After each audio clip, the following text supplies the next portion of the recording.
Hello students, कैसे हो आप सभी लोग। तो आज के इस लेक्चर में हम इम्पोर्टेंट क्वेश्चन, ये इम्पोर्टेंट क्वेश्चन ना हो कि एक प्रकार से थ्योरी भी है और जो प्रत्येक हमारे पास में डॉट है इस टाइप से, वो अपने आप में एक क्वेश्चन की तरह काम करेगा। यदि आप लोगों ने इससे पहले मेरे 3 लेक्चर्स नहीं देखे हैं तो उन्हें जाके जरूर देखिए। वहाँ पे मैंने ऑप्शन टाइप क्वेश्चन कराए थे और एक आध में मैंने थोड़ी बहुत थ्योरी कराई थी, ठीक है, और उनको विद एक्सप्लेनेशन कराया था। फर्स्ट क्वेश्चन है हमारे पास में, जो फर्स्ट है ये हमारे पास अक्षय प्राकृतिक संसाधन, बोले तो रिन्यूएबल नेचुरल रिसोर्सेज, जिनको हम रिन्यूएबल कर सकते हैं दोबारा से, मतलब हम प्राप्त करते रहेंगे, कभी खत्म ना होने वाले, इनको बोलते हैं कभी खत्म ना होने वाले, ठीक है। वे संसाधन, ये संसाधन प्रकृति में असीमित मात्रा में स्थित हैं, असीमित मात्रा हो गया है, और मानवीय क्रियाकलापों से समाप्त होने वाले नहीं है। उदाहरण के लिए सूर्य का प्रकाश हो जाता है, वायु हो जाता है, जल हो जाता है। अब ये जो जल है ये हमारे पास में ओवरऑल जल की बात कर रहा है। समुद्रों के अंदर भी जल होता है और भौम जल के अंदर भी होता है, बर्फ के रूप में भी जल होता है, नदियों नालों झीलों में भी होता है। ओवरऑल जल की बात कर रहे हैं, ये जल कभी खत्म नहीं होगा, परंतु हमारे पास जो पीने योग्य जल है वो तो खत्म होगा ही, सब लोगों को पता है, लिमिटेड है, 3% है ओवरऑल जल का, ठीक है। तो ये सब चीजें हैं। फिर हमारे पास में नेक्स्ट आ जाता है, यहां से है समाप्त होने वाला, ये समाप्त होने वाले प्राकृतिक संसाधन या फिर एग्जॉस्टेबल नेचुरल रिसोर्सेज। ये प्राकृतिक स्रोतों की मात्रा सीमित है, ये मानवीय क्रियाकलापों द्वारा समाप्त हो सकते हैं। इन संसाधनों के उदाहरण वन हो गया है, वन्य जीव हो गया है, खनिज, कोयला, पेट्रोलियम, प्राकृतिक गैस आदि। ये सारे के सारे ऐसे हैं जो समाप्त हो सकते हैं। फिर कोयला, पेट्रोलियम, प्राकृतिक गैस जैसे कुछ समाप्त होने वाले प्राकृतिक संसाधनों का निर्माण प्राणी के, सजीव प्राणी को, ये रिमेंबर रखना है, सजीव प्राणियों के मृत अवशेषों से, जो जीवाश्म ईंधन है, मृत अवशेषों से प्राप्त होते आते हैं ना, जीवाश्म ईंधन कहते हैं, ठीक है। आप लोग साथ के साथ नोट्स भी बनाते चले। कोयले, पेट्रोलियम जो प्राकृतिक गैसें हैं, इनका बताया हुआ है। जो सजीव प्राणी है, आप लोग यहाँ पे देख सकते हो, ये क्वेश्चन भी कराया था मैंने ऑप्शन टाइप में, कि सजीव के जो जीवाश्म ईंधन है वो किससे प्राप्त होता है, सजीव प्राणियों के मृत अवशेषों से प्राप्त होता है, ठीक है। अब थोड़ा हम कोयले की कहानी को पढ़ लेते हैं। कोयले में क्या कहा है, तो ये कोयले की कहानी है। लगभग 300 मिलियन वर्ष पहले पृथ्वी के नीचे जलीय क्षेत्रों में घने वन वगैरह थे।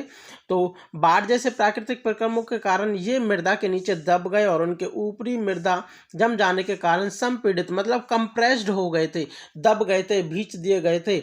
जैसे जैसे ये गहरे होते गए, इन पर ताप बढ़ता गया। उच्च ताप दाब के कारण ये पृथ्वी के भीतर मृत पेड़ पौधे धीरे धीरे कोयला में परिवर्तित हो गए, ठीक है। जो जीवाश्म ईंधन है वही है हमारे पास में, जो पेड़ पौधे हैं, जीव जंतु थे, वो पृथ्वी के नीचे दब गए थे, उनसे ही हमारे पास ये बना है।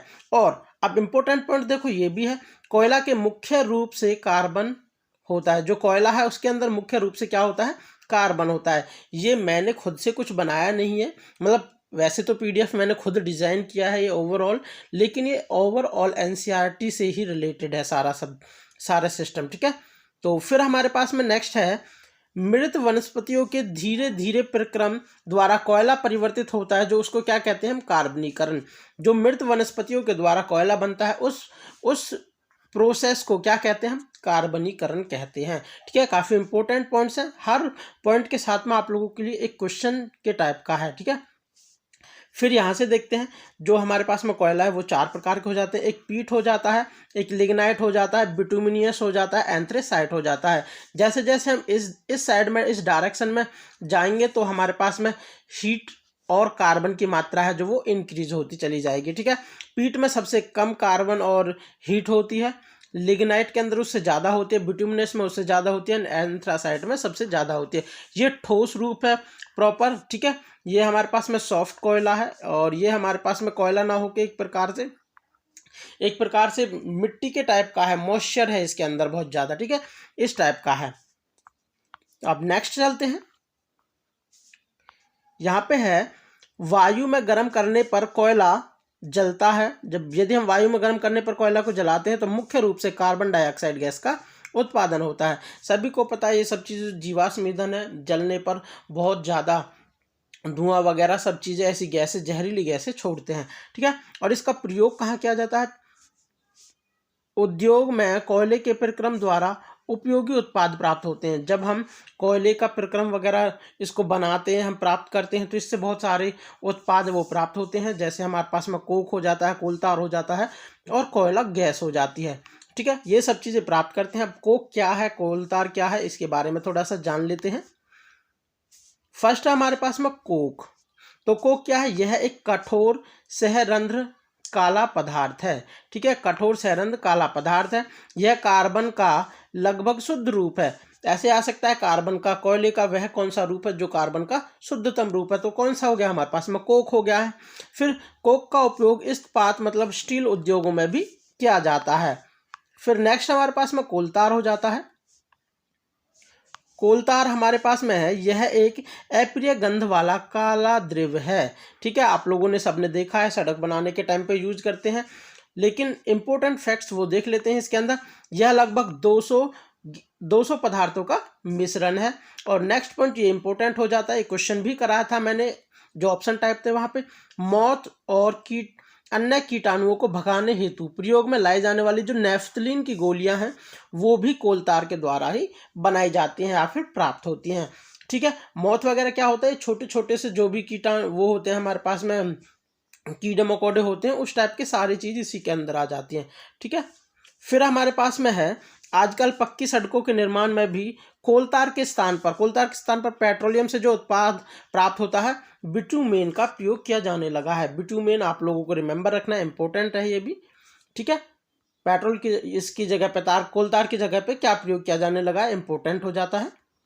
फिर हमारे पास में है कोयला गैस। जो कोयला वाली गैस है, ये क्या है, कोयला के प्रक्रम द्वारा कोक बनाते समय, जब हम कोक बनाते हैं, जो फर्स्ट वाला शुद्धतम रूप है कोयले का, वो बनाते हैं, तो जो कोयला गैस है वो हमारे पास में प्राप्त हो जाती है। सबसे पहले लंदन के अंदर और न्यूयॉर्क, लंदन के अंदर 1810 में और न्यूयॉर्क के अंदर 1820 के आसपास कोयले गैस का प्रयोग किसके लिए किया गया था, हमारे पास में प्रथम बार सड़कों पर रोशनी के लिए किया गया था। लंदन में और न्यूयॉर्क में किया गया था सबसे पहले कोयला गैस का प्रयोग। ठीक है, फिर नेक्स्ट पॉइंट हमारे पास में है, आजकल जो हमारे पास में सड़क की रोशनी के बजाय जो कोयला गैस है, इसका कहाँ प्रयोग किया जाता है, ऊष्मा के स्रोतों के रूप में किया जाता है।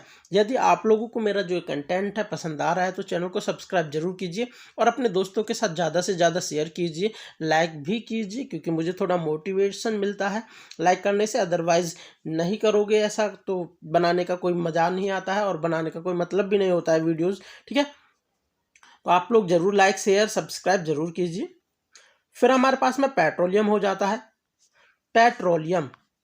ठीक है, अब पेट्रोलियम के बारे में पढ़ लेते हैं, पेट्रोलियम क्या है क्या नहीं है, इसका प्रयोग कहाँ होता है।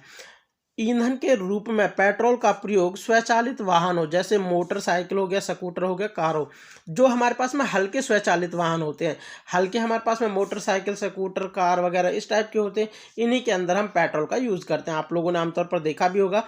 और बाहरी वाहनों के अंदर जैसे ट्रक हो गया, बस हो गए, ट्रैक्टर हो गए, इन सब में चलाने के लिए किसका प्रयोग करते हैं, डीजल का प्रयोग करते हैं, क्योंकि ये ज़्यादा खपत होती है इसकी और ये सस्ता होता है, इसलिए डीजल का प्रयोग भी हो गया है। ठीक है, ये ईंधन प्राकृतिक स्रोतों से प्राप्त होते हैं जिसे पेट्रोलियम कहते हैं। जहाँ से हमें ये ईंधन पेट्रोल हो गया, डीजल हो गया प्राप्त होते हैं, उसको ये प्राकृतिक स्रोत तो है ही, सबको पता है पृथ्वी के अंदर से मिलते हैं, तो उस स्थान को क्या कहते हैं, हम पेट्रोलियम कहते हैं। फिर हमारे पास है पेट्रोलियम शब्द की उत्पत्ति, ये इंपॉर्टेंट हो जाता है। पेट्रोलियम शब्द की उत्पत्ति है जो पेट्रो प्लस ओलियम, इसको पेट्रोलियम को 2 भागों में तोड़ दिया गया है, पहले तो पेट्रो प्लस ओलियम। फिर इसके बाद में जो पेट्रो है, इसका मतलब होता है चट्टान। ठीक है, पेट्रो का मतलब होता है, एक सेकंड, ये पेट्रो का मतलब होता है चट्टान एंड ओलियम का मतलब होता है तेल। यहां से हुई है और जमीन के नीचे से निकाली जाती है। ठीक है, फिर हमारे पास में नेक्स्ट है ये पेट्रोलियम और प्राकृतिक गैस सीएनजी का निर्माण समुद्र में रहने वाले जीवों से हुआ है। ये भी इंपॉर्टेंट है, पेपर में आ सकता है कि पेट्रोलियम का निर्माण कौन से जीवों से हुआ है, वो कहाँ पे रहते हैं, तो वो समुद्र में रहते थे, उन जीवों से पेट्रोलियम का निर्माण हुआ है।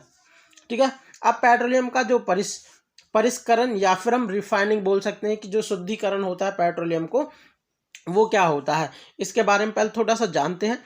पेट्रोलियम गहरे रंग का तेलीय द्रव होता है, गहरे रंग का तेलीय द्रव होता है, इसकी गंध अप्रिय होती है। अब पेट्रोलियम के अंदर बहुत सारे घटक मिलते हैं। ठीक है, वो कौन कौन से हैं, एक तो पेट्रोलियम गैस हो जाती है, पेट्रोल, डीजल, स्नेहक तेल, पैराफिन, मोम आदि।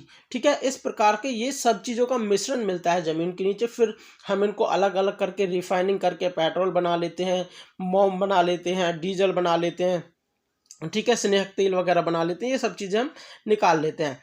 अब इसका थोड़ा सा ये फीचर्स पढ़ लेते हैं। तो पेट्रोलियम के विभिन्न स्रोत एवं घटक, उनके उपयोग। पेट्रोलियम जो हमारे पास में एलपीजी है, लिक्विड पेट्रोलियम गैस इसकी फुल फॉर्म होती है, काफ़ी इंपॉर्टेंट है। और इसका प्रयोग कहाँ किया जाता है? घरों और उद्योगों में ईंधन के रूप में किया जाता है। आप लोगों को पता है घर में एलपीजी गैस ही लगी होती है। फिर हमारे पास में पेट्रोल होता है। पेट्रोल का प्रयोग तो सबको पता ही है, मोटर ईंधन, शुष्क धुलाई के लिए भी विलायक के रूप में। शुष्क धुलाई मतलब जैसे हमारे पास में किसी कपड़े पर कोई गंदगी लग जाती है तो हम पेट्रोल वगैरह, डीजल वगैरह इस प्रकार से डाल के उसको छुटा देते हैं। उसमें ना तो कपड़ा धोने की जरूरत पड़ती है, ऊपर ऊपर से साफ हो जाता है। ठीक है। मिट्टी का तेल, जो मिट्टी का तेल है हमारे पास में स्टोव, लैंप, जेट वायुयान, इनमें प्रयोग किया जाता है। डीजल का भारी वाहनों में, विद्युत संयंत्रों में, जनित्रों के लिए ईंधन का प्रयोग करता है। फिर हमारे पास में स्नेहक तेल हो जाता है, ये स्नेहन हो जाता है।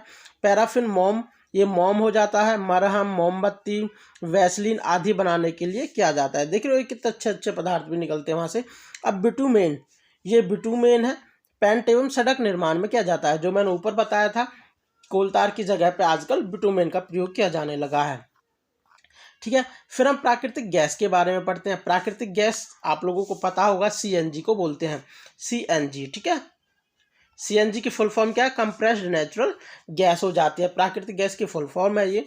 फिर फर्स्ट पॉइंट है इसमें, प्राकृतिक गैस बहुत महत्वपूर्ण जीवाश्म ईंधन है। ठीक है, बहुत इंपॉर्टेंट है। क्यों हो जाता है? क्योंकि इसके अंदर से जो हमारे पास में कार्बन डाइऑक्साइड वगैरह जो जहरीली गैसें हैं वो निकलती तो हैं लेकिन बहुत कम मात्रा में निकलती है, इसलिए काफ़ी इंपॉर्टेंट है। क्योंकि इसका परिष्करण पाइपों द्वारा, जो हमारे पास सबसे पहले तो इम्पोर्टेंट गैस है। अब इम्पोर्टेंट क्यों है?